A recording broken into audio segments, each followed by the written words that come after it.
Salve omnes. Welcome to the screencast of Caesar's De Bello Gallico, Book 1, Chapter 1.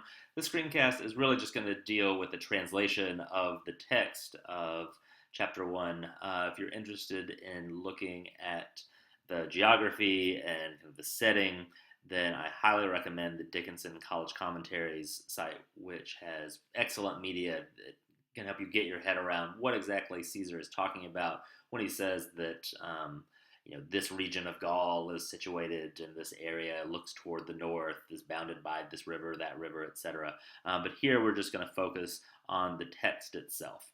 So, Gallia est omnis divisa in partes tres, quorum unum in colum Belgae, aliam Aquitani, tertiam qui ipsorum lingua Celtae nostra Galli appellantur. He omnes lingua institutis legibus inter se different. So, those sentences for Latin really not all that long, and Caesar in particular really uses a lot of structure to make it as easy as possible for his readers back in Rome to get his meaning.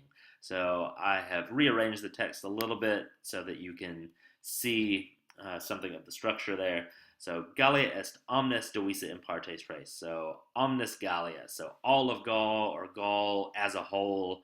S divisa is divided in partes tres, into three parts. And we want that into because you've got the accusative there. So it's divided into three parts, of which one, the Belgae in colon. So the Belgians inhabit one.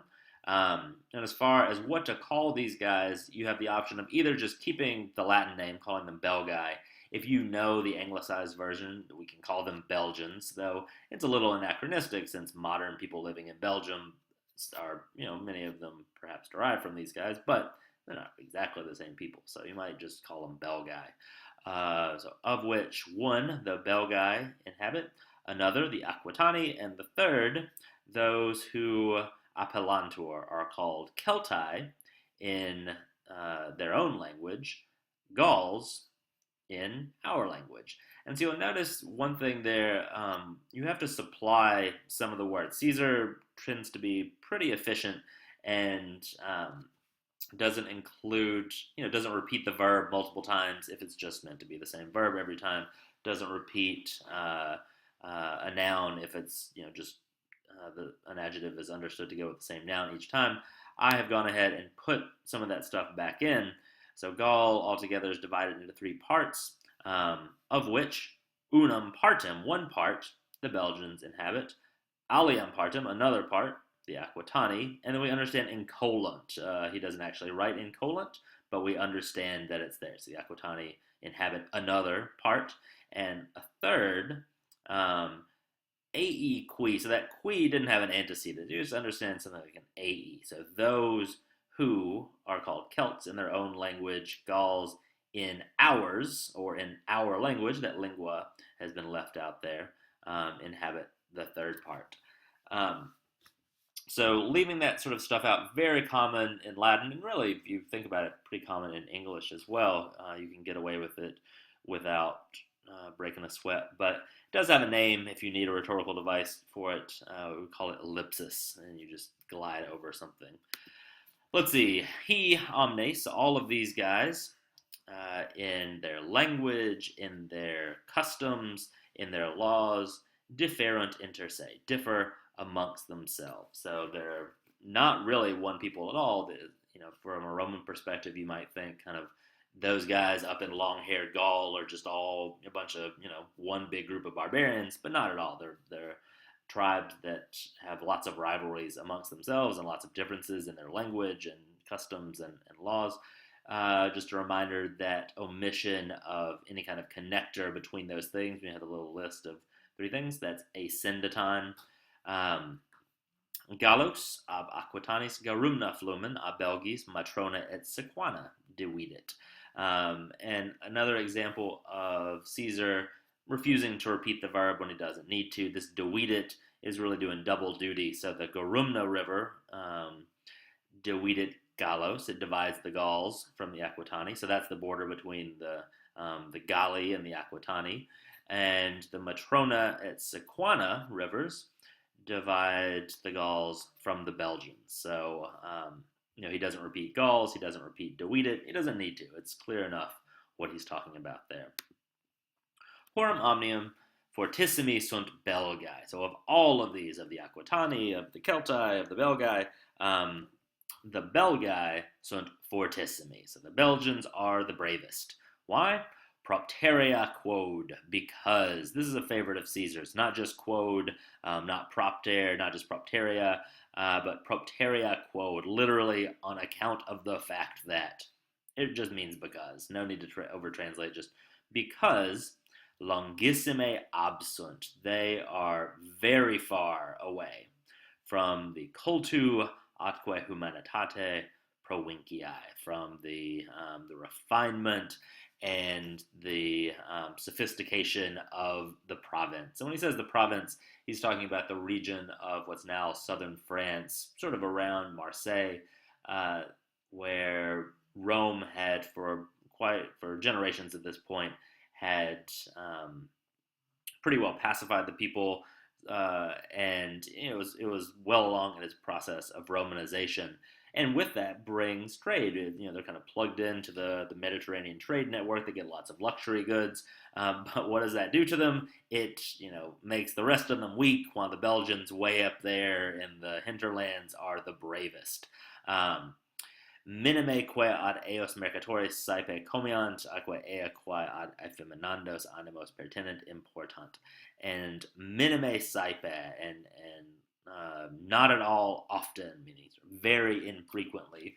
I guess you could take that as an example of litotes, but you wouldn't have to. So, but very infrequently do merchants comiant ad eos, make journeys back and forth to them, and keep that minime saepe, and very infrequently do they, the Belgians, import the things which pertinent ad effeminandos animos, tend to weaken the minds, weaken their spirits, right? So they don't import all those kind of frou-frou things like wine and perfume, and they don't sit around in luxury, but instead they're up there fighting. So they're going to be tough because they live far away from culture and civilization. Notice the odd plus gerundive construction here, which is effectively like a purpose kind of construction. Proximique sunt Germani. So another reason. So not only do they live far away from all the people with luxurious lives down near the province, but they are the closest to the Germans who live across the Rhine, or you can call it the Rhenum if you want. Quibus cum continenter bellum gerat, with whom they wage war constantly. So that's going to make them very tough as well. Quade causa helveti quoque reliquos Gallus virtute praecadunt. Quade causa, you start the sentence with qua, you can call that a resumptive relative. And with that, you can do it literally just on account of which reason, or you can treat the qua as though it were an et ea, so and on account of this reason. The Helvetii, or you can call them Helvetians, also praecadunt reliquos Gallos virtute, so exceed the rest of the Gauls in courage, right? The same reason that they live next door to the Germans too. Not the reason that they're far away, because they're not. They're pretty close to the province. That's what's going to set essentially the Gallic War in motion. But they do live next to Germans, and that can be trouble.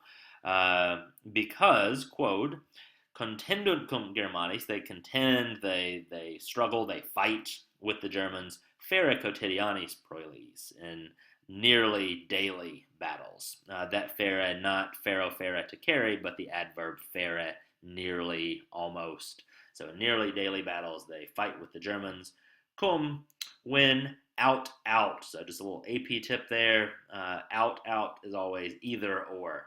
And that either in English really is more or less optional unless you're doing AP translation, and then no longer optional, you got to have it. So when either they prohibit eos, they prohibit or hold them off from their own territory, their own boundaries, or they themselves bellum gerat, to wage war in their territory. So that's either when they, the Helvetians, have to kind of keep the Germans away from their lands, or they themselves actually go and fight in the German territory themselves. All right, so from this point on, there's a suspicion that this isn't actually Julius Caesar anymore, but a later addition to the text, perhaps by someone who felt that the reader needed some more geographical orientation, even though the text itself, if anything, kind of makes it a little more confusing. But nonetheless, we get a little bit more geography to finish off this section. Eorum una par, so of which, and I think that's of which territory, one part, quam Gallus obtenere dictum est, which it has been said that the Gauls possess. So one part which it has been said that the Gauls possess. Take that as an indirect statement there. Initium caput takes its beginning a Flumine Rhodana, from the Rhodanus River, or from the Rhone, if you want to use its modern name. Contenator Garumna Flumine Oceano Finibus Belgarum. So it is closed in. It is bordered by, like, sort of the edges of it are marked by the Garumna River, the ocean, and the territory of the Belgians. Atingit etiam obsequanis et Helvetis flumen Rhenum. So it even touches or stretches to the Rhine River. And then this ob, in English, the Latin should mean from. English from probably doesn't really get the sense of this. Here it's kind of like over on the side of the Sequani and the Helvetii. These guys are more or less like Switzerland. So it's saying, so from that direction, starting from the Sequani and the Helvetii, this part, so what we call kind of Gaul proper, stretches all the way to the Rhine River, and it is oriented toward the north. Septentriones technically has to do with the Great Bear constellation, but it's up in the north, and it just comes to mean north, so you don't need to get any fancier than that in your translation. Belgae ab extremis Galliae finibus oriuntur. So the Belgians rise from the far boundary of Gaul. They pertinent ad inferiorum partem fluminis Rheni. They stretch to the lower part of the river Rhine. The lower part meaning essentially the northern part, because the Rhine flows north into the sea, and so its lower part, downstream, is is kind of up there in the north. Spectant in septentrionem et orientem solum. And the Belgians look toward the north and the rising sun, and you have the option of saying the rising sun, or you can also just call that the east. So they look toward the north and the east. Aquitania Garumna flumine ad Pyreneos montes et eam partem Oceani quae est ad Hispaniam pertinet. It stretches Garumna flumine from the Garumna River to the Pyrenees Mountains, and to that part of the ocean which is ad Hispaniam, which is kind of oriented towards Spain.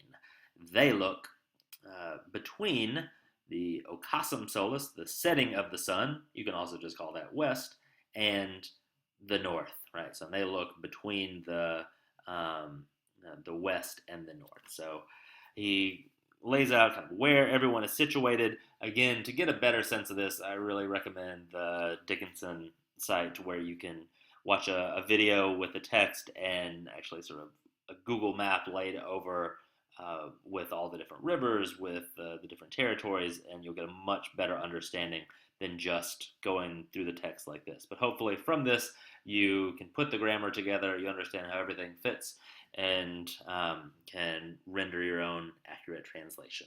All right, thanks.